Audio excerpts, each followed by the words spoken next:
Marshall, another project that you've been deeply involved in is called Thrive. And there was a film that you produced and a website. Mm-hmm. And to me, this is wholly relevant to what it is that we're talking about, because this is about,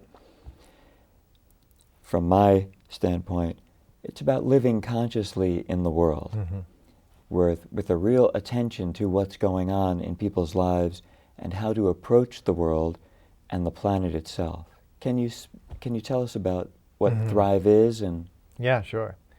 As you mentioned, Thrive is a film and a website created by Foster and Kimberly Gamble, two of the most dear people in my life and such high integrity people, and their whole passion for creating Thrive really is to assist in the awakening of humanity, not only to the, to both the, the potential based on the awareness of wholeness that we're talking about, as well as the very real dangers that we are facing with the kinds of social structures and economic systems and the conflicts that we see based on what we were just talking about, or of the disconnected sense. And so it's a very far-ranging film that begins by talking about the fundamental pattern, the cosmometry, as I call it.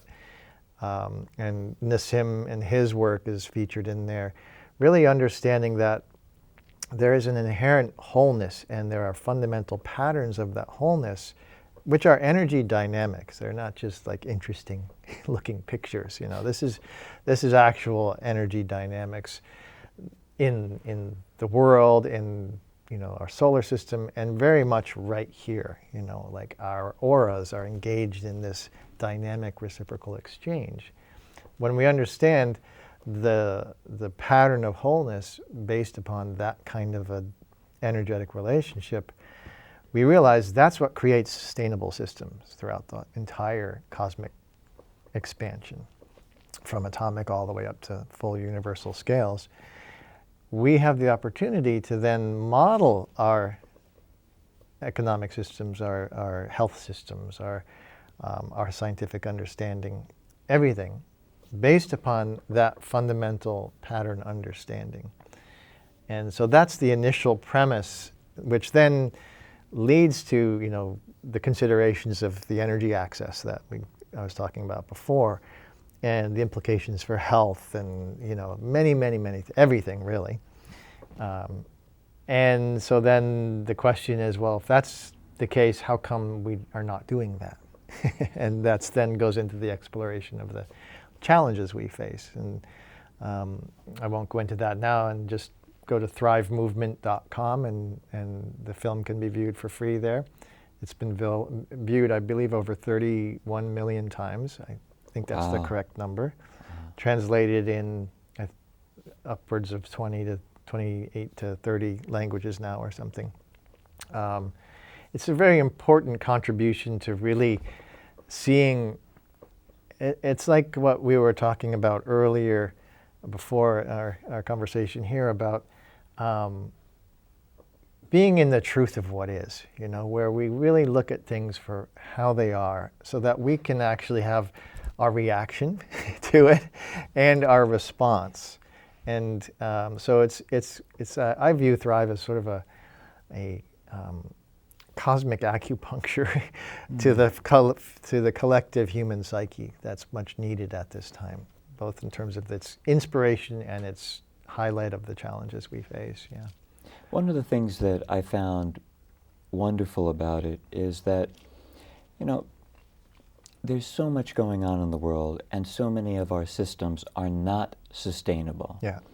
We're, from one vantage point, our financial system constantly teeters on the brink, mm-hmm. Which everyone watching this feels, because they're always feeling, the anxiety of what's going on with the financial system. Right. And it's always going to be in flux. But it's in flux in some way, in some regard, because it's not healthy and it's not sustainable. Yeah. And we know that our planet and climate change issues, we're very pressed as a planet at this point with what's going on. But for people in their everyday lives, it's so challenging because seeing all of this that's going on, whether it's war or climate change or the financial systems, the challenges with education, it can make people want to just bury their head in the sand because it's too much.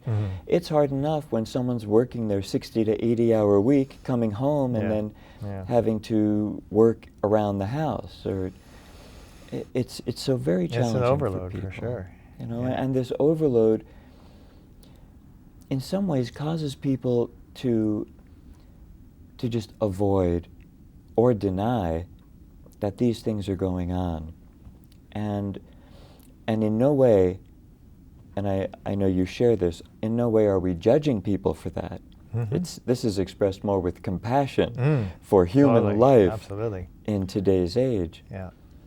What I found with Thrive is that it presented the information about what's going on and what we can do coming together to create a better world. Yeah. And Exactly. I found that for a lot of people, that actually allowed them to look and to dare to say, well, maybe I don't have to ignore that this is happening. I think that's a great point. Maybe I don't have to feel depressed or cynical about what's happening. But or even rather, angry, necessarily. Or angry. Yeah, yeah.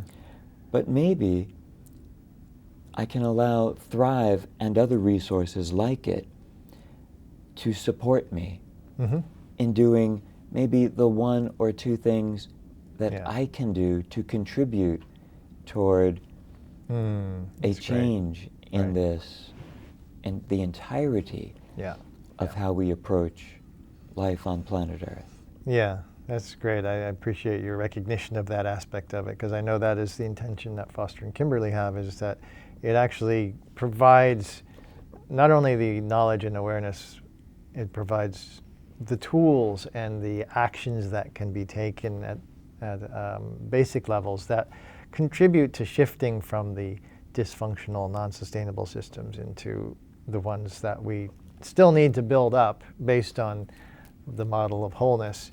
And yet every action towards that is contributing towards that shift.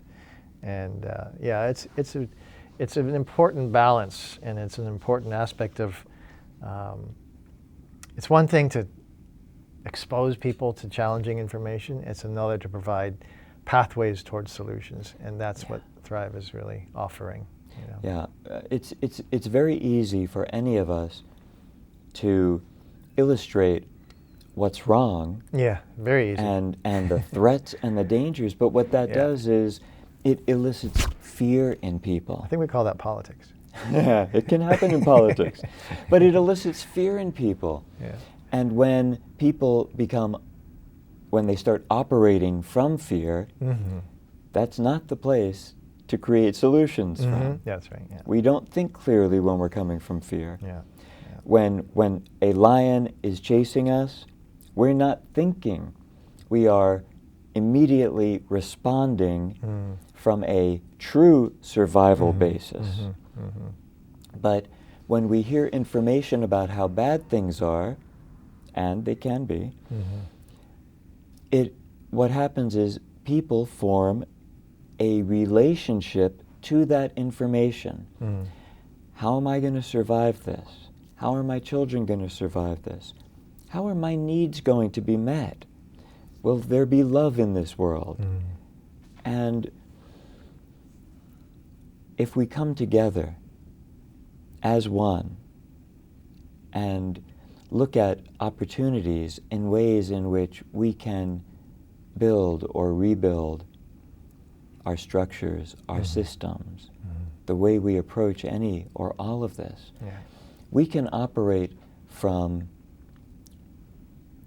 wise love, from from peace, where we can see and allow this divine creative intelligence to move through us, which opens up so many more avenues for what's possible.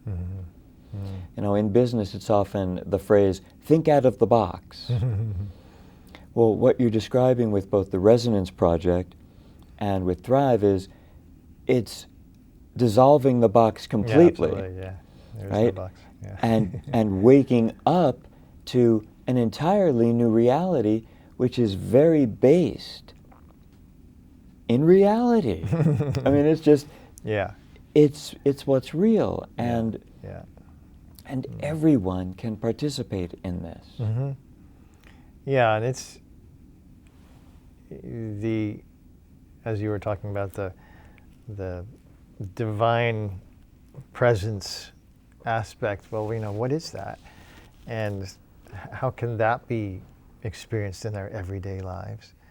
And what we are really beginning to understand in our awareness of the nature of this reality is that fundamentally it's filled with the presence of love. It's filled with the presence of peace, of joy and bliss.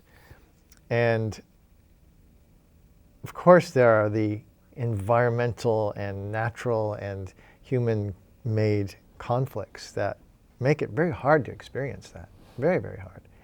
And sometimes, you know, we just have to face stuff that is extremely challenging, like the crazy mudslides they're having in California right now. You know, that's some real stuff.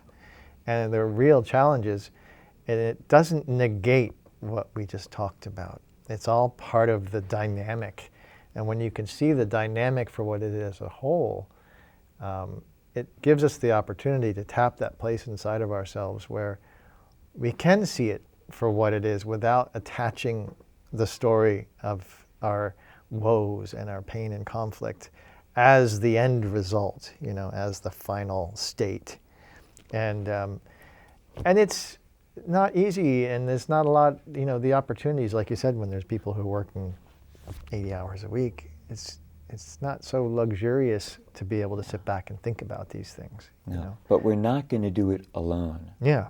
Right? Yeah, we sure. can't do it alone. And even if people just look at the importance of that connectivity, when we talk about oneness, we're talking about absolute connectivity. Yeah. But just the connectivity of when someone feels alone, to be able to feel connected with someone is a big, big difference. Especially in those challenging times. Yeah, when, you know, they're facing conflicts and things like that, yeah. Everyone has shared the experience of feeling in pain and alone and wishing there was someone there that could just hold them. That's the connectivity. And part of the pain of those moments is feeling alone. And there's connectivity one-to-one, in a group, and then in the deepest form of that, which harkens back to the Resonance Project, it's the connectivity of all that is. From a religious view, one God. It's God with its myriad expressions that we are. But God as oneness, as just one consciousness. Thank you so much for being here tonight. It's My pleasure. Thank you. It's been a great joy to get to hang out in front of cameras and play in this way. Explore. Yeah, to explore and to share. Thank you as well.